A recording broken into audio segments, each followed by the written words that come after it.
ધારાસભ્ય ગોપાલ ઇટાલિયા ગુજરાતમાં પેપર લીકના મામલે મેદાનમાં આવ્યા છે અને તે ભારતીય જનતા પાર્ટી પર વરસ્યા છે અને તેમણે સવાલો પણ ઊભા કર્યા છે. વૈષ્ણવજન તો તેને કહીએ જે પીડ પરાઈ જાનાને રે.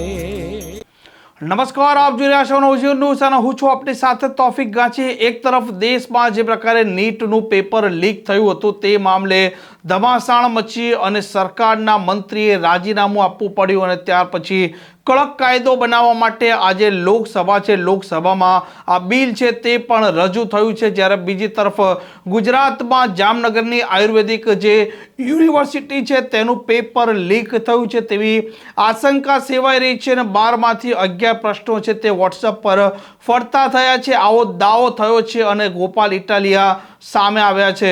મિત્રો, વડાપ્રધાનશ્રીએ એવું કીધું કે કાયદા ખૂબ કડક કરવામાં આવશે, ફાસ્ટ ટ્રેક કોર્ટ બનાવવામાં આવશે અને બીજું ઘણું બધું જેલની પાછળ મોકલી દેવામાં આવશે.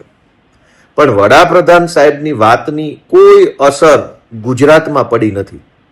હજુ તો હમણાં ધર્મેન્દ્ર પ્રધાને રાજીનામું આપ્યું, વડાપ્રધાન સાહેબે આખા દેશને આશ્વાસન આપ્યું કે કડક પગલાં લેવામાં આવશે અને ત્યાં જ ગુજરાત રાજ્યની આયુર્વેદ યુનિવર્સિટી દ્વારા જે પરીક્ષા લેવામાં આવી એમાં શલ્યતંત્ર ભાગ 1નું પેપર ફૂટી ગયું, લીક થઈ ગયું. વોટ્સએપની અંદર કેટલાક મહત્વના પ્રશ્નો એમ લખી અને તમામ આયુર્વેદ શાખાના વિદ્યાર્થીઓના વોટ્સએપ સુધી પહોંચાડી દેવામાં આવ્યા એડવાન્સમાં. 12માંથી 11 પ્રશ્નો બેઠા બેઠા વાસ્તવિક પરીક્ષામાં પૂછાયા. વોટ્સએપમાં 12 પ્રશ્નોનું લિસ્ટ જાહેર થયું, તેમાંથી 11 પ્રશ્નો સેમ ટુ સેમ પૂછાઈ ગયા. એનો અર્થ એ થયો કે પેપર લીક કરવાની આ નવી પદ્ધતિ છે કે ઓરિજિનલ પેપર લીક નહીં કરવાનું, પણ ઓરિજિનલ પેપરમાં જે કાંઈ પ્રશ્નો પૂછાવાના હોય એ પ્રશ્નોને આઈએમપી પ્રશ્ન તરીકે, ઇમ્પોર્ટન્ટ પ્રશ્ન તરીકે અગાઉથી મોકલી દેવાના. વડાપ્રધાન ફાસ્ટ ટ્રેક કોર્ટ બનાવશે, કાયદો કડક બનાવશે, પણ ચોરી કરનારા લોકોને સપોર્ટ જો એની પાર્ટીનો જ હશે તો કેવી રીતે રોકાશે? એટલે હજી પેપર લીક સામેની લડાઈ પૂરી થઈ હોય એવું હું માનતો નથી. ગુજરાતમાં પેપર લીક થયું છે, ગુજરાતના યુવાનો પણ જાગે અને કારકિર્દી યુવાનોની જે બગડી રહી છે એની સામે અવાજ ઉઠાવે તો અને તો જ આ પેપર લીકની ઘટનાઓ અટકશે એવું હું માનું છું. જય હિન્દ.